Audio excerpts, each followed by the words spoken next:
unong pagbabalita sa radyo na araw-araw.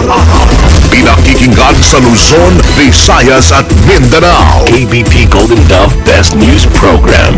Mula sa Head News Center ng pinakamaraming himpilan at #1 na radio network ng bayan, RMN. Ito ang numero 1.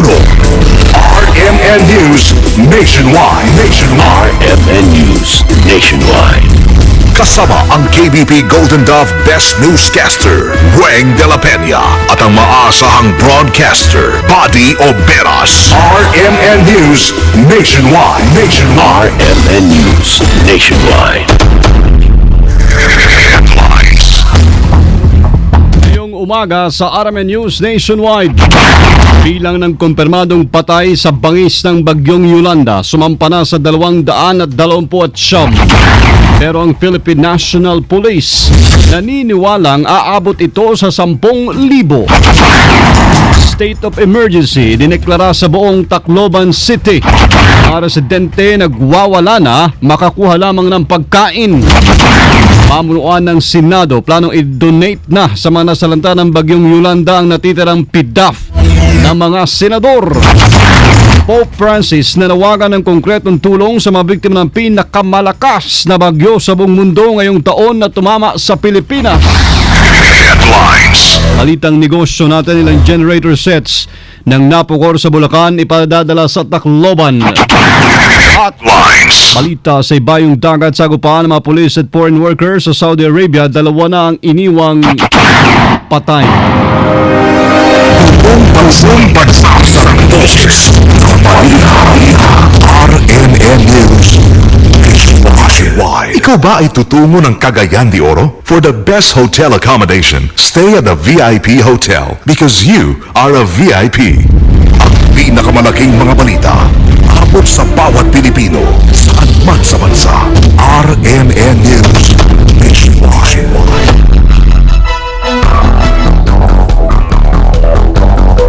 Paga po mga kasama ng Lunes ngayon, November 11, 2013. Ito ang numero 1 ng RMN News Nationwide. Buhay Pilipinas, ako si Buddy Oberas. Tayo po ay live sa DXMY 729 RMN Cotabato, DXDR 981 RMN Dipolog, DXRC 900 RMN Zamboanga, DYHP 612 RMN Cebu. Live pa rin international by www.rmnews.com/tv at WRMN New York, USA. At sa lahat po natin mga #1 AM station sa buong bayan. RMN News Panahon. Try natin mga kasama ang lagay ng panahon. Di pa man tayo nakababangon sa bagyong Yolanda, pumasok na sa Philippine Area of Responsibility ang kaulapang binabantayan sa silangan ng Katimugang Mindanao at tinawag na Zoraida. Pulitong namataan sa layong 950 kilometers timog silangan ng Hinatuan, Surigao del Sur. Taglay po nito ang lakas ng hangin, abot sa 55 km per hour. Kumikilo sa direksyong pahilagang kaluran sa bilis sa 28 km bawat oras. Dahil dito sa bagyong Zoraida, itaas na ang signal number 1 sa Dinagat, Siargao, Agusan del Norte at del Sur, Davao del Norte, Oriental at Surigao del Sur. Ayon sa Pag-asa, inaasahan pong makaapekto ito sa mga naturang lalawigan sa susunod na 36 na oras. Ngayon din sa mga lugar na naapektuhan ng bagyong Yolanda sa Visayas Region. Inaasahan ding lalakas pa ang bagyo sa mga susunod na oras. Paalala po ng Pag-asa, mapanganib pa rin ang pagpalaot sa mga Northern Luzon at Eastern Seaboards o karagatan dyan sa lugar, hindi sa Northern at Central Luzon. Umabot na mga kasama sa 229 ang mga namatay sa paghagupit po ng Super Typhoon Yolanda sa tala ng National Disaster Risk Reduction and Management Council. Maliban sa nasabing bilang, nakapagtala rin sila ng 45 sugatan at 28 nawawala.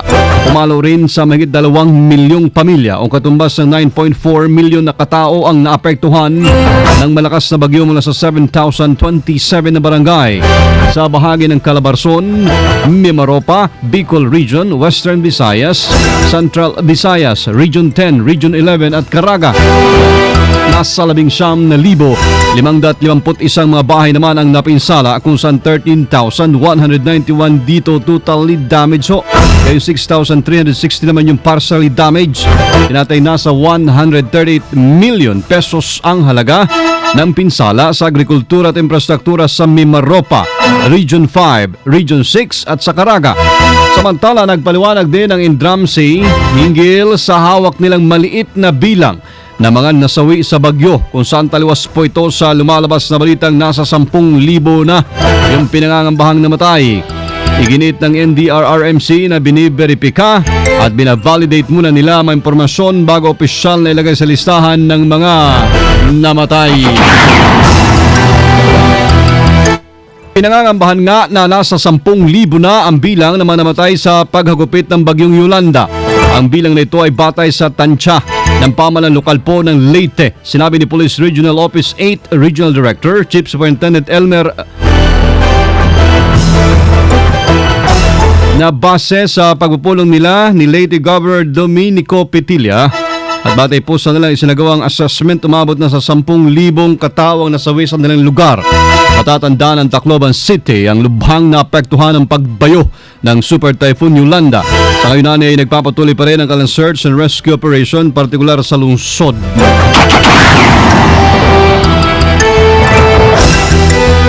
Nagdeklara na po mga kasama ng State of Emergency o martial law sa buong lungsod ng Tacloban. Sa sinagawang pulong ng Indramsi sa Tacloban, inirekomenda ni Vice Mayor Jerry Yaucasin ang pagdedeklara ho ng State of Emergency. Ayon sa kanya, hindi na functional ang lokal na pamahalaan dahil wala nang pumapasok ng mga empleyado dahil nabiktima rin naman ito na hagupit ng Super Typhoon Yolanda. O dito ay sunod-sunod na rin ang nakawan sa lungsod kung saan dumadayo din sa Tacloban ang mga taga-kalapit na munisipyo para manguha ng mga pagkain at supply at iba pang pangailangan sa mga mall.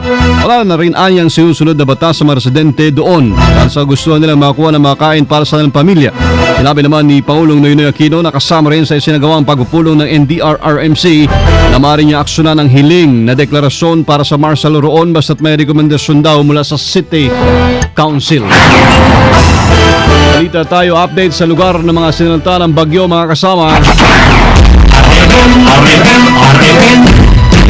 RMN Nationwide Reports. Restoration ng supply ng kuryente mabagal. Kasama natin sa Balita Live, Michelle Oropio ng RMN Rojas. RMN Report. Umabot na sa 24 ang bilang ng mga kumpirmadong nasawi dahil sa bagyong si Yolanda sa Capiz. Ayon sa PDRRMC, maaari pang madagdagan dahil sa initial reports mula sa mga kabayanan. Nakapagtala rin sila ng 35 sugatan. Sa ngayon ay sinusubukan naman ng PDRRMC na mausisa ang kalagayan sa kabayanan sa na unti-unting naaabot ng transportasyon. Bukas na rin ang daan mula Iloilo para City. Samantala, nauna nang nakatikim ng paninita mula kay Presidente Noynoy Aquino ang Kaperco kahapon sa pagtungo nito sa Capiz dahil sa mabagal na pag-restore sa supply ng elektrisidad sa lalawigan at sinabi pang tatagal ito ng 3 buwan. Ayon dito, marami ang mangyayaring di maganda pag magpapatuloy ang mabagal na pagkumpuni sa kanilang mga sirang linya at kable, hindi makapagbigay o makapaggiling ng bigas, walang nagbubukas na store kahit refilling station at wala ring tubig at iba pang mga problema. Sa pagtayari ng PDRMC, base sa report ng ibang mga ahensya, umabot sa 92,753 families ang apektadong ng naturang bagyo at nasa 11,494 pa ang nasa mga evacuation centers. Kasama nyo sa DYBR Rojas, Michelle Oropio, Tatak, RMN. Radyo mo Nationwide. Pinsala ng bagyong Yolanda sa Negros naman, wala hong kapantay. Kasama natin sa Balita Live si Agnes Apostol ng RMN Bacolod. RMN Report. Itinuturing na hindi mapantay ang distraction o pinsala ang idinulot ni Super Typhoon Yolanda sa lalawigan ng Negros Occidental.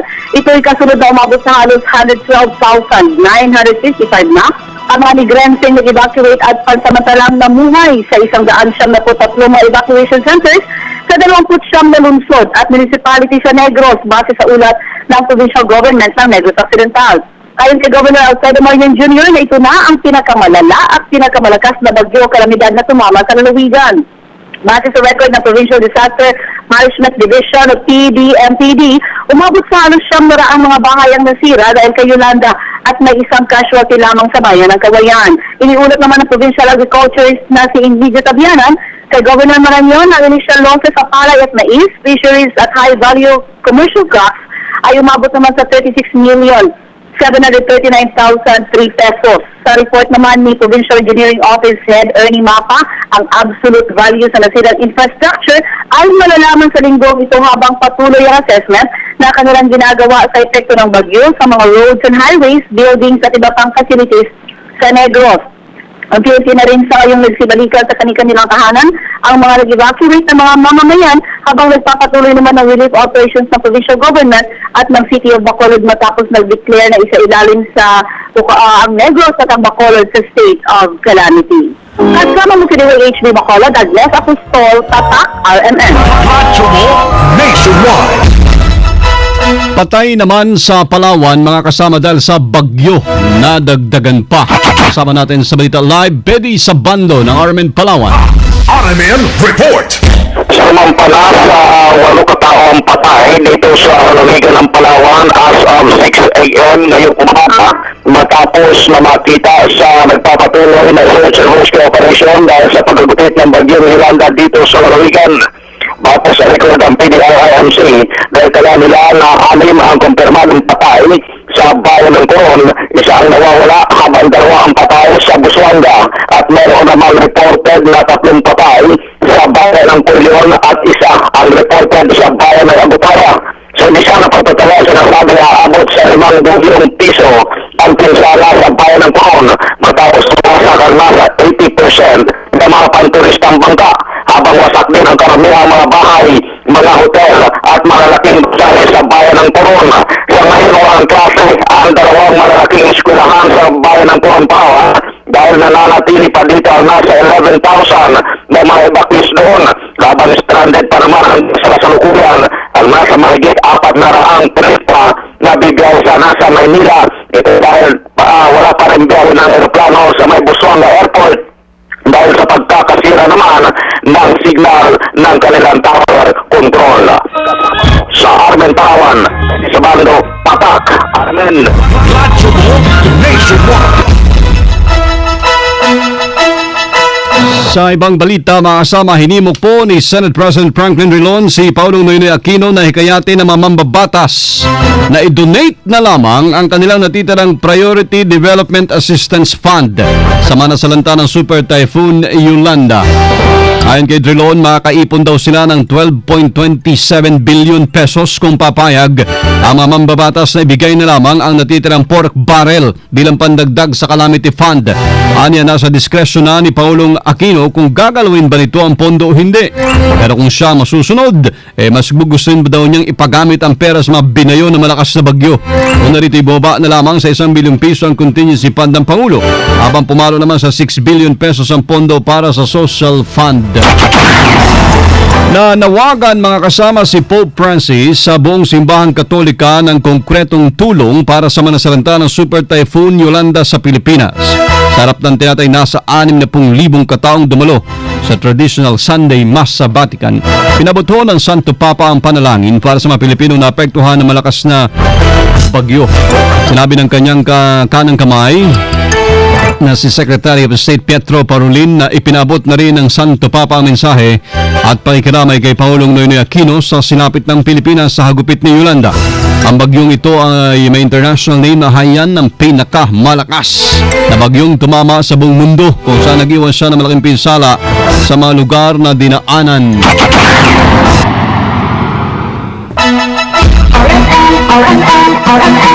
Ang MMDA mga kasama ay nagpadala na ng search team sa Visayas. Sama natin sa Balita Live, Joyce Santra. RMN Report. Nagpadala ng MMDA ng 4 na rapid deployment search team sa mga lugar na hinagupit ng bagyong Yolanda. Ang naturang teams ay tutulong sa search and clearing operations sa Leyte at Eastern Samar. Ang 50 tauhan ng MMDA may mga dala ring chainsaw, floating pumps, tents, trauma kits at generator sets. Meron din silang dalang mobile water treatment plant para naman makapag-produce ng malinis na inuming tubig. Kasama mo sa Southern Metro Manila, Joyce Adra, Tatak RMN. Radyo mo nationwide. RMN News Negosyo. Sa kalakalan, nakdapoy padala sa Tacloban City ang ilang generator sets ng National Power Corporation sa Bulacan. Ayon kay Department of Energy Secretary Jericho Petilla, pansamantala muna itong gagamitin para mabigyan ng kuryente yung mga apektadong residente ng lugar. Nauna rito abutin halos 2 buwan ang pagbabalik ng kuryente sa lugar dahil 90% sa mga poste, mga kasama yung nagbibigay ng power line sa mga tahanan ay bumagsak. Tiniyak naman ni Kalihim Petilla na kahit idadaan sa comprehensive assessment at inventory ang sinagasagawang paglilipat ng mga genset, sisikapin nilang tumulong sa pagbangon ng mga pamilya apektado ng hagupit ni Yolanda na sinasabing pinakamalakas nga sa bagyong mga bagyong dumaan sa mundo sa loob ng 20 taon. RMN News Abroad. 2 ang patay, habang 68 ang sugatan, 561 ang naaresto mga kasama matapos sagupaan o magkaroon ng sagupaan ang otoridad at foreign workers sa Saudi Arabia. May mga barikadahan mga foreign workers ang isang kalye at pinagbabato ang mga residenteng wala namang kamali-malay. Dahil dito agad na rumisponde ang otoridad at sumiklab ang tensyon. Nabatid ho na dahil sa ipinatupad na visa crackdown ang sinasabing ugat ng panggugulo ng mga foreign workers. Live na live sa RMN News Center, Makati City Metro, Manila, Philippines. Sa inyo pong narinig ang numero ng RMN News Nationwide. Lunes ng umaga, November 11, 2013. Sa mga taga Bacolod, abangan nyo po susunod dyan si kasama Agnes Apostol at si kasamang Serge Santillan. Sa RMN News Diretso Balitang Bacolod sa numero ng DYHB 747. Panoorin pa rin ang ating naging pagbabalita ngayong po alas 7 ng umaga sa YouTube. Type lamang ang RMN News Nationwide. Thank you Lord sa inyong gabay, sa inyong patuloy na pagbigay sa amin ng buhay. Salamat po sa inyong naging panahon sa amin. Kasama nyo sa serbisyo publiko sa ngalan po ni Weng de la Peña. Ako si Buddy Oberas, dito pa rin sa tahanan na may pinakamaraming number 1, pinakamaraming himpilan, ang RMN, Radyo Mo Nationwide. Pinakamalaking mga balita abot sa bawat Pilipino saan man sa bansa. RMN News Nationwide. Sa takala 7, 17 na ng umaga. John Lloyd.